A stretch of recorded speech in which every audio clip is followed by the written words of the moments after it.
हर खबर पर होगी आपकी पकड़।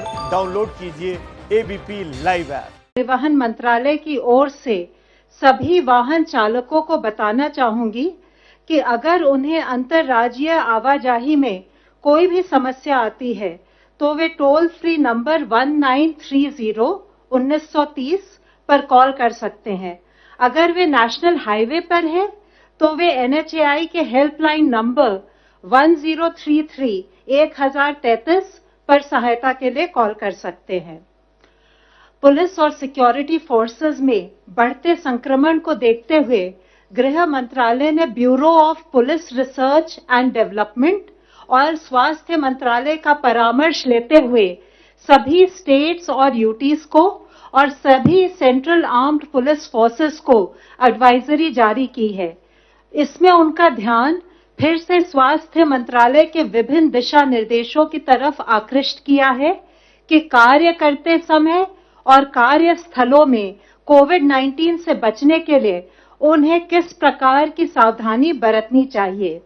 साथ ही प्रिजन्स यानी कारागार में तथा पुलिसकर्मी कोविड-19 के संक्रमण से किस प्रकार सुरक्षित रहें, उस पर एक डिटेल्ड SOP और दिशा निर्देश भी साझा किए हैं।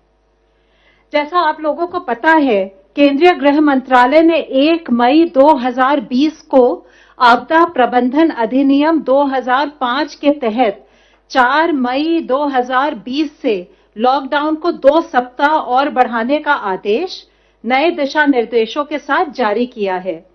आपने इन्हें पढ़ा होगा, पर इनके कुछ बिंदु मैं आपके साथ शेयर करना चाहूंगी। लॉकडाउन के इस चरण में स्वास्थ्य मंत्रालय के मापदंड के अनुसार देश में सभी जिलों को रेड, ग्रीन और ऑरेंज जोन के रूप में चिन्हित किया गया है। जोन के अनुसार लॉकडाउन के नियमों में छूट प्रदान की गई है। जिलों का वर्गीकरण स्वास्थ्य मंत्रालय राज्यों और केंद्र शासित प्रदेशों के साथ हर सप्ताह या आवश्यकता अनुसार उससे पहले साझा करेगी। नए दिशा निर्देशों में जोन वाइज कुछ प्रतिबंध हैं तो रियायतें भी दी गई हैं। जहां प्रतिबंध कोरोना संक्रमण को विफल करने के लिए अति आवश्यक है, वहीं व्यापक समीक्षा के बाद लॉकडाउन में दी गई ढील देश की अर्थव्यवस्था को कार्यात्मक बनाने, वाणिज्यिक गतिविधियों में तेजी लाने और कामगारों को रोजगार उपलब्ध कराने की दृष्टि से की गई हैं। नए दिशा निर्देशों के अंतर्गत कुछ गतिविधियों पर राष्ट्रव्यापी रोक जारी रहेगी। देशव्यापी प्रतिबंध में हवाई, रेल और मेट्रो यात्रा तथा सड़क द्वारा अंतर्राज्यीय यात्रा पर रोक रहेगी। हालांकि मेडिकल, सुरक्षा और गृह मंत्रालय द्वारा स्वीकृत उद्देश्यों के लिए इस प्रतिबंध में छूट होगी। विद्यालय, महाविद्यालय, अन्य शैक्षणिक तथा प्रशिक्षण और कोचिंग संस्थान बंद रहेंगे। ऑनलाइन और डिस्टेंस लर्निंग की अनुमति है, जिसके द्वारा शैक्षिक सत्र में कुछ हद तक हम कमी को पूरा कर सकते हैं। आतिथ्य सेवाएं जैसे होटल्स, रेस्टोरेंट तथा सिनेमाघर, मॉल्स, जिम, खेल परिसर, बार, ऑडिटोरियम और ऐसे सभी संस्थान बंद रहेंगे। सामाजिक, राजनीतिक, सांस्कृतिक और अन्य प्रकार की सभाओं के आयोजन पर रोक रहेगी। सभी धार्मिक स्थल, पूजा स्थल, धार्मिक समागम जनता के लिए बंद रहेंगे। सभी गैर आवश्यक गतिविधियों के लिए लोगों की आवाजाही पर शाम 7 बजे से सुबह 7 बजे तक सख्ती से प्रतिबंध रहेगा। 65 वर्ष से अधिक उम्र के व्यक्तियों, बीमार लोगों, गर्भवती महिलाओं और 10 वर्ष से कम उम्र के बच्चों को आवश्यक जरूरतों और स्वास्थ्य उद्देश्यों को छोड़कर घर से बाहर निकलना वर्जित है। रेड जोन और ऑरेंज जोन में कुछ प्रतिबंध है, पर छूट भी है। रेड और ऑरेंज जोन्स में जो कंटेनमेंट जोन्स हैं, उनकी संवेदनशीलता को देखते हुए उसमें स्ट्रिक्ट पेरीमीटर कंट्रोल होगा, यानी आपातकालीन चिकित्सा सुविधा और आवश्यक वस्तुओं और सेवाओं की आपूर्ति बनाए रखने के अलावा कंटेनमेंट जोन के अंदर बाहर लोगों की आवाजाही नहीं होगी। कंटेनमेंट जोन के भीतर किसी भी अन्य गतिविधि या कार्य की अनुमति नहीं है। कंटेनमेंट जोन के बाहर रेड जोन में देश भर में प्रतिबंधित गतिविधियों के अलावा कुछ अन्य एक्टिविटीज पर भी रोक होगी। Cycle rickshaw, auto rickshaw, taxi और कैब एग्रीगेटर्स के परिचालन पर रोक रहेगी। बसों की इंटर और इंट्रा डिस्ट्रिक्ट आवाजाही की अनुमति नहीं होगी। नाई की दुकानें, स्पा और सैलून बंद रहेंगे। मॉल्स तो बंद ही रहेंगे, पर शहरी क्षेत्रों में मार्केट्स और मार्केट कॉम्प्लेक्सेस में गैर जरूरी सामानों की दुकानों की अनुमति नहीं है। हालांकि जरूरी सामान वाली दुकानों के लिए कोई प्रतिबंध नहीं है। स्टैंड अलोन शॉप्स, नेबरहुड यानी कॉलोनी की दुकान और आवासीय परिसर के भीतर जो दुकानें हैं, वे हर तरह का सामान बेच सकती हैं। ग्रामीण क्षेत्र में मॉल को छोड़ हर तरह की दुकान की अनुमति है। रेड जोन में ई कॉमर्स सिर्फ एसेंशियल गुड्स के लिए अलाउड है। रेड जोन में कुछ बंदिशों के साथ ऑलमोस्ट सभी व्यावसायिक और निजी प्रतिष्ठानों की अनुमति दी गई है। अनुमति प्राप्त गतिविधियों के लिए लोगों एवं वाहनों की आवाजाही हो सकेगी। 4 व्हीलर्स में चालक के अलावा अधिकतम 2 लोग बैठ सकते हैं और 2 व्हीलर्स में पिलियन राइडर यानी पीछे की सीट पर सवारी की अनुमति नहीं है। रेड जोन के ग्रामीण क्षेत्रों में सभी औद्योगिक, कृषि इत्यादि गतिविधियों की अनुमति है, परंतु शहरी क्षेत्र में कुछ प्रतिबंध हैं। इन सिटू कंस्ट्रक्शन यानी मजदूर जहां साइट पर रहते हैं और रिन्यूएबल एनर्जी प्रोजेक्ट्स को भी छूट दी गई है। निजी कार्यालय आवश्यकता के आधार पर 33% स्टाफ के साथ कार्य कर सकेंगे। ऑरेंज जोन में देश भर में प्रतिबंधित गतिविधियों के अलावा बसों की इंटर और इंट्रा डिस्ट्रिक्ट आवाजाही भी प्रतिबंधित है तथा टैक्सी और कैब एग्रीगेटर्स को केवल एक ड्राइवर और 2 यात्रियों के साथ आवाजाही की अनुमति है। 4 व्हीलर्स में चालक के अलावा अधिकतम 2 यात्री होंगे। यहां 2 व्हीलर्स में दूसरी सवारी की अनुमति है। ग्रीन जोन में देश भर में प्रतिबंधित गतिविधियों के अलावा अन्य सभी गतिविधियों की अनुमति दी गई है। हालांकि बसों का परिचालन अधिकतम 50% बैठने की क्षमता के साथ किया जा सकेगा और बस डिपो भी अपनी 50% क्षमता के साथ ही संचालन कर सकती हैं।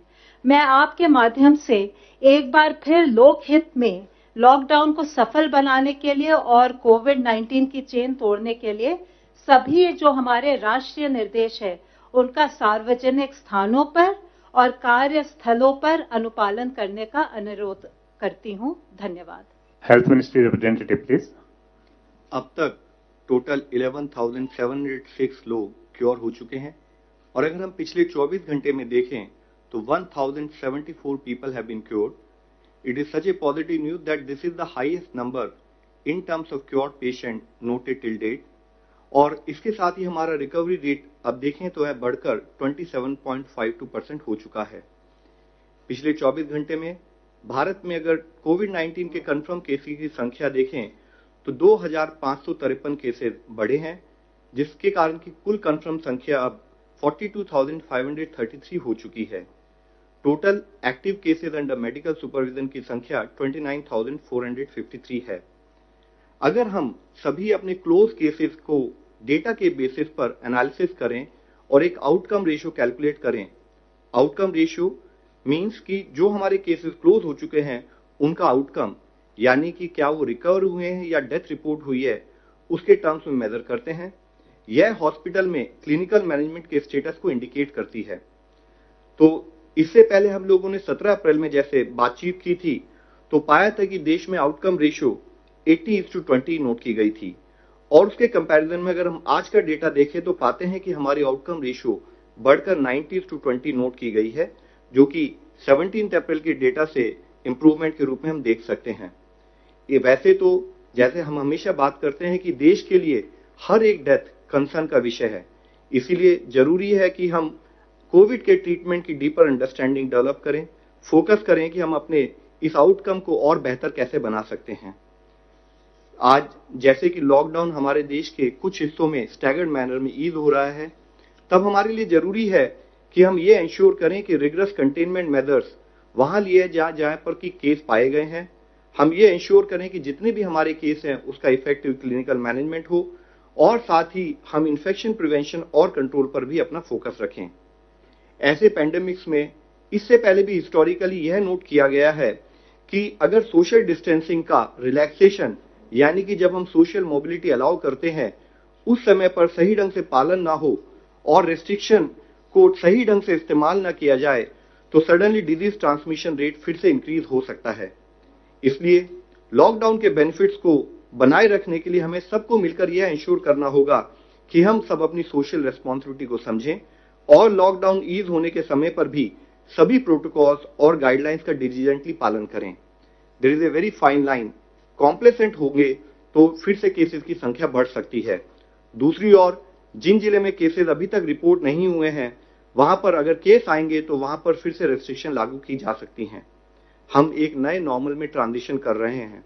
जरूरत है कि हम सब लोग सावधान रहें, सजग रहें और सतर्क रहकर कोविड-19 से निपटने की अपनी तैयारी को इसी स्पीड और मोमेंटम के साथ बढ़ाते रहें। हमें पब्लिक स्पेसेस में कंपल्सरी फेस मास्क या कवर्स को यूज करना है। इवन आउटसाइड कंटेनमेंट जोन में भी हमें सभी प्रिवेंटिव मेजर्स और सरकार द्वारा दिए गए दिशा निर्देश का पालन करना है। इसेंशियल आइटम्स को भी खरीदते समय या कॉमन एरियाज में किसी से मीटिंग करते समय भी जो रिलैक्सेशन वाले एरिया हैं वहां पर भी हम भीड़ भाड़ से बचें। लेटेस्ट फिजिकल डिस्टेंसिंग मेजर्स का पालन करें। हैंड हाइजीन, एनवायरमेंटल हाइजीन और रेस्पिरेटरी हाइजीन जैसे प्रिवेंटिव मेजर्स को हमें डिलीजेंटली फॉलो करने की जरूरत है। जैसे कि माननीय प्रधानमंत्री जी ने कहा है कि जरूरत है कि जान भी है जहान भी है, और उसको सुनिश्चित करने के लिए आज जब हम लॉकडाउन को थोड़ा रिलैक्स कर रहे हैं तो जरूरत है कि हम सब लोग मिलकर इस दिशा में प्रयत्न करें कि हम लॉकडाउन ईज करने के समय पर भी अपनी सोशल रेस्पॉन्सिबिलिटी को समझते हुए इस तरह से इंश्योर करें कि केसेस की संख्या ना बढ़े। Please help us to help you. धन्यवाद। फ्रेंड्स, आज हमारे साथ है चेयरमैन एम्पावर्ड ग्रुप 6। तो मैं रिक्वेस्ट करूंगा सर से कि वो आपको अपने एम्पावर्ड ग्रुप के बारे में ब्रीफ करें। सर। मैं एम्पावर्ड ग्रुप 6 जो कि सिविल सोसाइटी ऑर्गेनाइजेशंस, एनजीओज, सारे development partners, industries, international organisations से डील करता रहा है, मैं उसका चेयरमैन हूं। और इस ग्रुप ने जो जो काम किया है इसके बारे में मैं एक लिखित प्रेस रिलीज दे रहा हूं। पर मैं ये बताना चाहूंगा कि एम्पावर्ड ग्रुप 6 का जो सबसे महत्वपूर्ण काम रहा है कि इसने जो हमारे एनजीओ दर्पण में 92,000 सिविल सोसाइटी ऑर्गेनाइजेशंस और एनजीओ रजिस्टर्ड थे, वो पहली बार भारत में इन सबको मोबिलाइज किया। और हर सेक्टर में, वो न्यूट्रिशन हो, हेल्थ हो, सैनिटेशन हो, एजुकेशन हो, उन सबको हम लोगों ने मोबिलाइज किया और उनको कोऑर्डिनेट करवाया स्टेट गवर्नमेंट और डिस्ट्रिक्ट एडमिनिस्ट्रेशन के साथ, जो कि जगह जगह जो हॉटस्पॉट्स थे, जहां जहां खाने की जरूरत थी, जहां जहां homeless, daily veg workers, migrant workers को मदद करनी थी और खाना देना था, इन सारे ऑर्गेनाइजेशंस को मोबिलाइज करवाया। स्टेट गवर्नमेंट्स ने हर डिस्ट्रिक्ट में एक नोडल ऑफिसर को अपॉइंट किया। उसके अलावा स्टेट गवर्नमेंट ने एक नोडल ऑफिसर अपॉइंट किया जिसने इन एनजीओज के साथ कोऑर्डिनेट किया।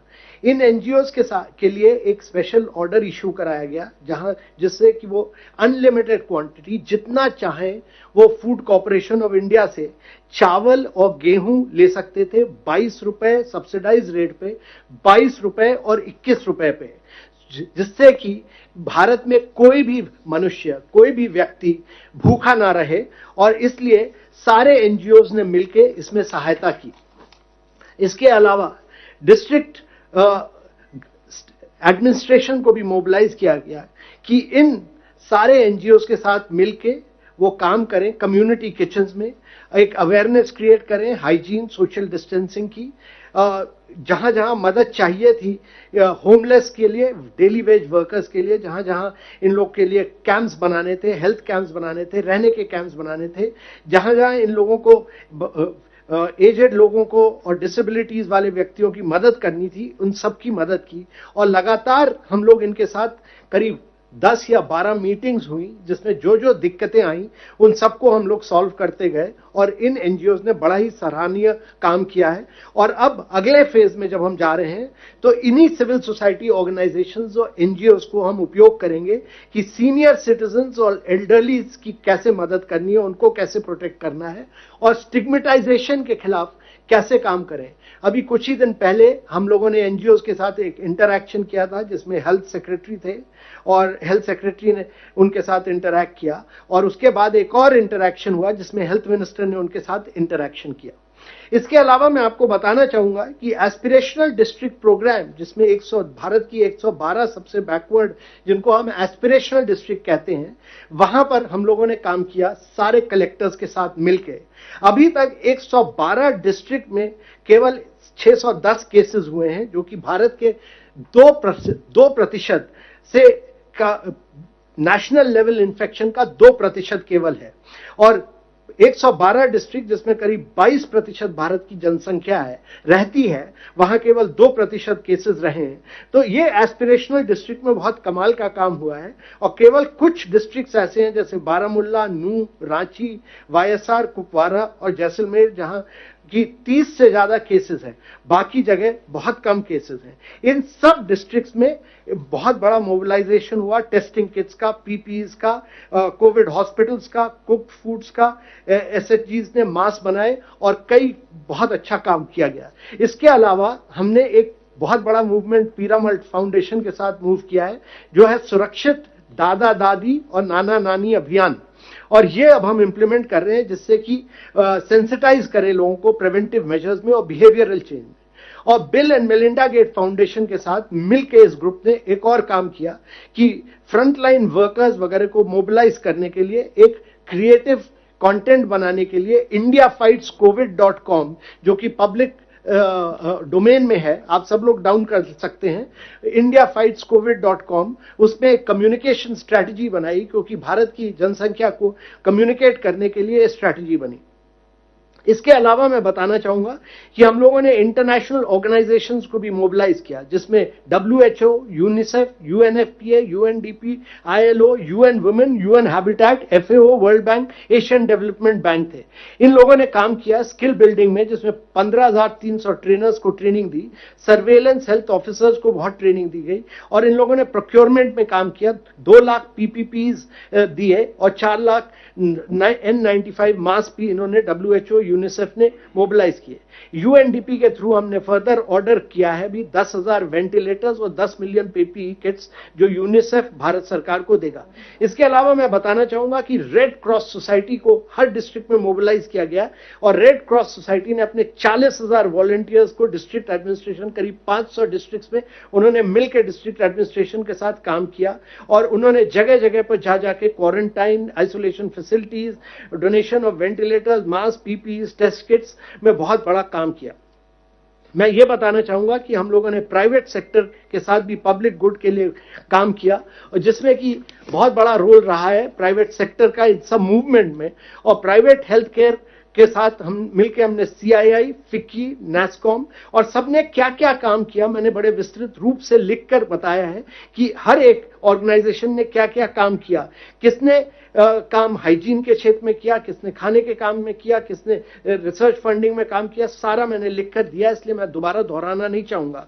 पर मैं एक चीज जरूर बताना चाहूंगा कि NASSCOM के साथ मिलकर हमने स्टार्टअप्स और टेक्नोलॉजी ड्रिवन इनोवेशन में बहुत बड़ा काम किया, और मेरे विचार से आगे चल के, क्योंकि मेक इन इंडिया हमको इन क्षेत्रों में काम करना है, और आगे चल के वेंटिलेटर्स हो, PPE किट्स हो, तो ये सब में बहुत बड़ा काम हुआ है। और मिलके कई IITs के साथ मिलके, IIT Kanpur, IIT Madras, IIT Delhi, Indian institute of science, EDC Poona, इन सबको मोबिलाइज किया गया कि इनकी टेक्नोलॉजी को लेवरेज किया जाए हर क्षेत्र में, और कई वेंटिलेटर्स सोल्यूशन निकाले गए, जैसे एग्वा जिसने कॉस्ट इफेक्टिव वेंटिलेटर बनाया, जिसके साथ अब मारुति मिलकर काम कर रहा है, बायोडिजाइन जिसने कि एक रोबोटिक प्रोडक्ट रेस्पिड एयर निकाला, कायनियत जिसके बारे में मैंने यहां बहुत कुछ लिखा है, उसके अलावा क्योर आर्टिफिशियल इंटेलिजेंस जिसका कि एक्सरे के थ्रू वो कैपेसिटी, जिसने अभी बॉम्बे में काम कर रहा है, 10,000 CXR निकालता है इमेजेस डेली, जिससे पता चलता है कि किसी को फर्स्ट स्टेज कोविड-19 सिम्टम्स है कि नहीं। इसी तरह ड्रोना मैप्स, एमफाइन और कई स्टार्टअप्स ने काम किया है इन कई क्षेत्रों में। मैं ये भी बताना चाहूंगा कि आरोग्य सेतु के ऐप के साथ जो हम लोगों ने काम किया था, उसमें अब टेलीमेडिसिन फीचर भी लग चुका है, और करीब ये आरोग्य सेतु ऐप अब करीब 90 मिलियन इंस्टॉलेशंस इसके गूगल पे स्टोर में लग चुके हैं, और ये अभी शॉर्टली इसका फीचर फोन ऐप भी निकलेगा। और इसके साथ साथ ये आरोग्य सेतु मित्र जो कि जिसमें कि सारे टेलीमेडिसिन फीचर्स हैं वो भी हैं। मैं ये भी बताना चाहूंगा कि EG6 ने मिलकर अब हमारे कुछ पार्टनर्स थे जैसे टेमेसेक, जैसे कि Bharat Bill Melinda Gates Foundation, Temasek ने करीब 70,000 RT-PCR टेस्टिंग किट्स फ्री में डोनेट किए, बिल मेलिंडा गेट फाउंडेशन ने 30,000 दिए और बहुत सारे प्राइवेट सेक्टर बॉडीज ने N95 और सर्जिकल मास्क डोनेट किए। मैं इतना ही बताना चाहूंगा कि NGOs, प्राइवेट सेक्टर हो या इंटरनेशनल ऑर्गेनाइजेशंस हो, सबने मिलके हर कदम पे भारत सरकार के मिलके क्रिएटिव तरीके से जो भी सहायता हो सकती थी मोबिलाइजेशन किया और हर कदम पर हम लोग के साथ मिलके इस कोविड-19 युद्ध में हमारी सहायता की। धन्यवाद सर। आपका जो press note it has been circulated, it will also be getting uploaded on the PIB website. अब हम कुछ क्वेश्चन ले लेते हैं। मौसमी सिंह फ्रॉम आज तक। सर, एक बहुत ज्वलंत सवाल है, MHA या हेल्थ मिनिस्ट्री आंसर कर सकती है। रेल टिकट को लेके काफी विवाद खड़ा हुआ है कि कौन रेल का टिकट देगा, और रेलवे मिनिस्ट्री ने ऐसी गाइडलाइन जारी की थी जिसमें कहा था कि स्टेट्स जो है वसूली करें मजदूरों से और फिर वो रेल को जाएगा। तो उस पर स्पष्टीकरण चाहिए कि क्या किराया वसूला जा रहा है, वो क्या रेल मंत्रालय को जाएगा? Tomorrow we are inviting in here only representatives from the railways who can clarify everything. Can we just postpone to that, or I think it's actually आज let me respond. मैं आपको बताता हूँ। Yeah, just 1 minute. नहीं, कोई बात नहीं ma'am, आपका question factually it has to be cleared. सबसे पहले तो आप ये समझें कि as far as people who are there, जो हमारे माइग्रेंट लेबरर्स थे, हमारी गाइडलाइंस ने क्लियरली कहा है कि इंफेक्शियस डिजीज मैनेजमेंट के भाग के रूप में जो मनुष्य जहां है वहीं रहे। उसके बाद based on the request given from states for particular cases, उन्होंने जब गवर्नमेंट ऑफ इंडिया से रिक्वेस्ट की तो उसके बेसिस पर स्टेट की रिक्वेस्ट के तहत उन लोगों को स्पेशल ट्रेन चलाने की हमने परमिशन दी।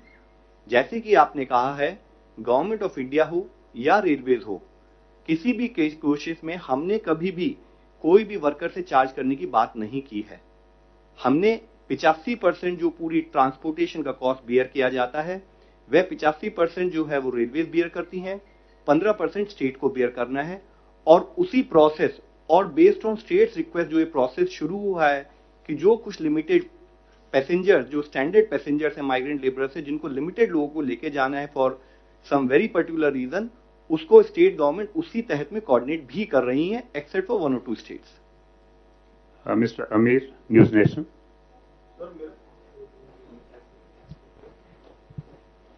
मेरा सवाल सर लॉकडाउन 3.0 को लेकर के है, और सवाल ये है, आवाज आ रही मेरी?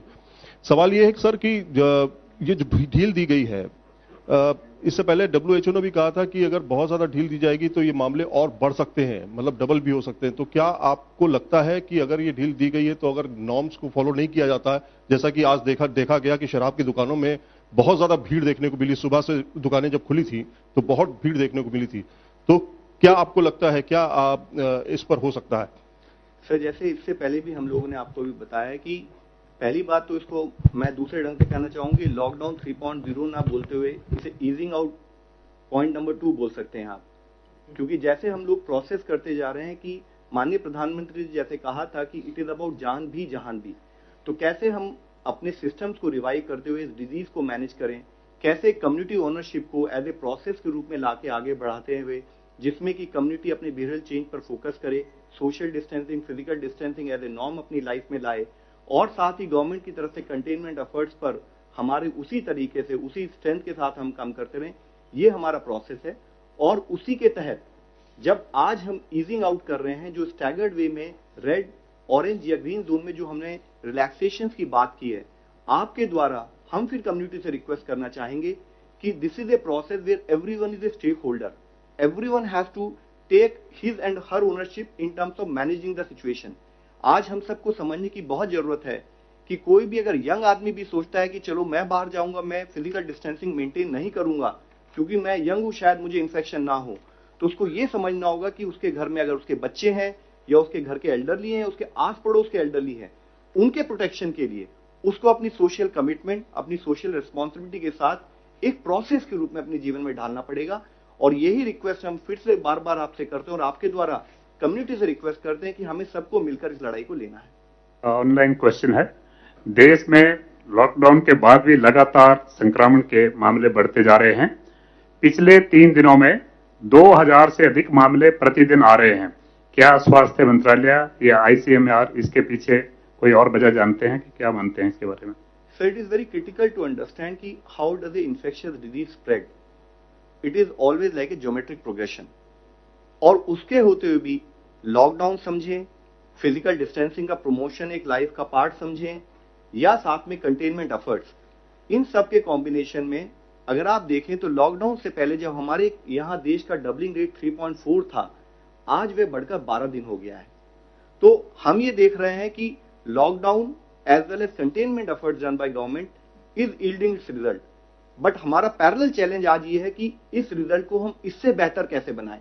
जब हम ईजिंग आउट ऑफ सिचुएशन करते हैं तो क्या कम्युनिटी, हम हर जैसे कम्युनिटी ने अब तक हमें सपोर्ट दिया है उसी स्ट्रेंथ के साथ हम काम करते हुए कैसे अपने डबलिंग रेट के दिन और बढ़ा सकते हैं।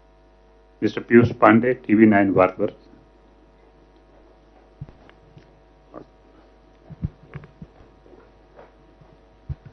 मेरा सवाल स्वास्थ्य मंत्रालय से है। सवाल ये है कि जिन राज्यों में बड़ी तेजी से केस आ रहे हैं जैसे गुजरात, महाराष्ट्र और मध्य प्रदेश, क्या वहां जो टेस्टिंग किट है उनकी कमी की सूचना आपके पास आई है और क्या केंद्र सरकार उनको टेस्टिंग किट मुहैया करा रही है? सर, जितने भी केसेस जहां पर देश में आ रहे हैं, इससे पहले हमने कई बार इस बारे में डिटेल में डिस्कस किया। हमने एक लैब से बढ़ाते हुए आज हमारी सिचुएशन की देश में 426 लैब्स हैं, जिसमें से कि 315 गवर्नमेंट सेक्टर में है और 111 लैब प्राइवेट सेक्टर में है। तो हम लोगों ने ये इंश्योर किया कि प्रोग्रेसिवली एज पर नीड हम लोग उसको प्लान करते हुए अपनी टेस्टिंग कैपेसिटी को बढ़ाते चले हैं। तो देश में टेस्टिंग से रिलेटेड कोई इशू नहीं है।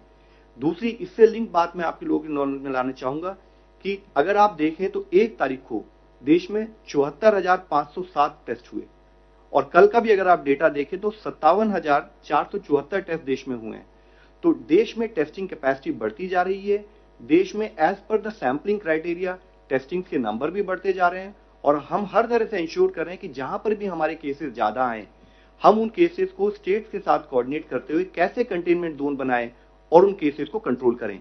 इसके साथ ही मैं आप लोगों की नॉलेज में ये भी लाना चाहूंगा कि जैसे कुछ जिलों में जहां पर की केसेस की संख्या ज्यादा पाई गई, स्टेट्स के साथ video conference cabinet secretary sir के लेवल पर भी उस पर डिस्कशन हुआ और कलेक्टिवली हम लोगों ने डिसाइड किया कि हमारे कंटेनमेंट मेजर्स में क्या एडिशनल एफर्ट हमें करने की जरूरत है और स्टेट के सपोर्ट के लिए हमने 20 सेंट्रल टीम्स भी अभी रिसेंटली भेजी हैं। Mister Ashok, ANI। मेरा सवाल ये है कि क्या हम लोग तैयार हैं अगर एवैक्यूएशन प्लान होता है तो उनके क्वारंटीन सेंटर के लिए और बाहर से जो लोग आएंगे उनके रखरखाव के लिए, और इसकी तैयारी कर ली गई है?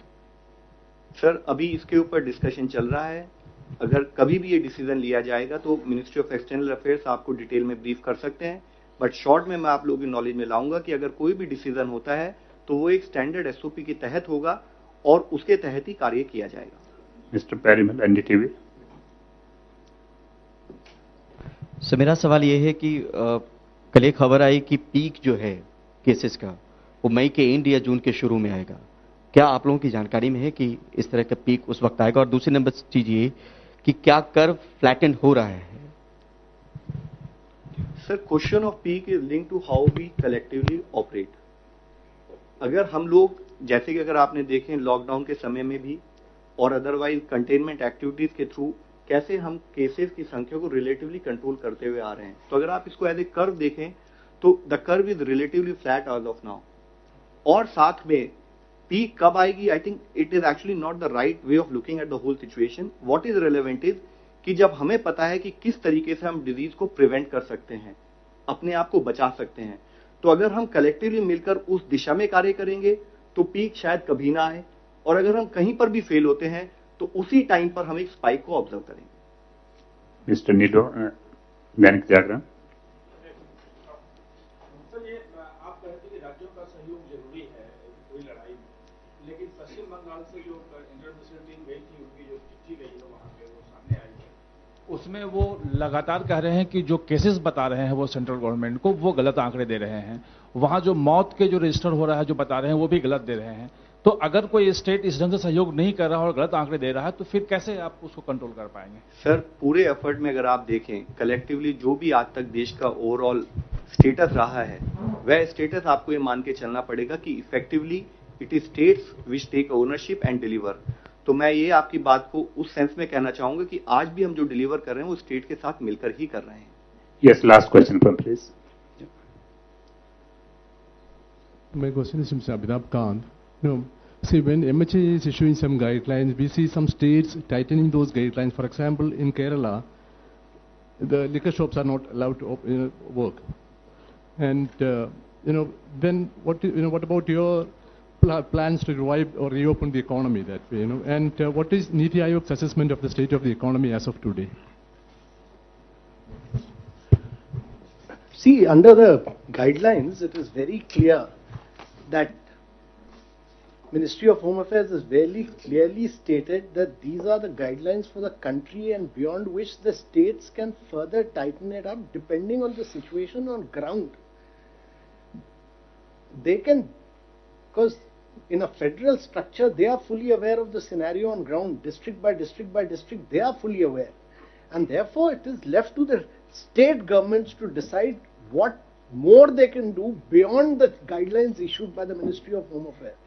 And therefore, it is within the domain of the state government to take a call. Whether the situation is improving, they'll loosen up. If the situation is worsening, they can tighten up. How many red, orange and green areas there are, it is for the state to take a call on that. Thank you very much, friends. Thank you. Now, the economy is, the first opening up is done, so we'll have to wait and see. We'll have to wait and see as the supply chain opens up, how the economy takes off now in the days to come. Thank you. Thank you very much.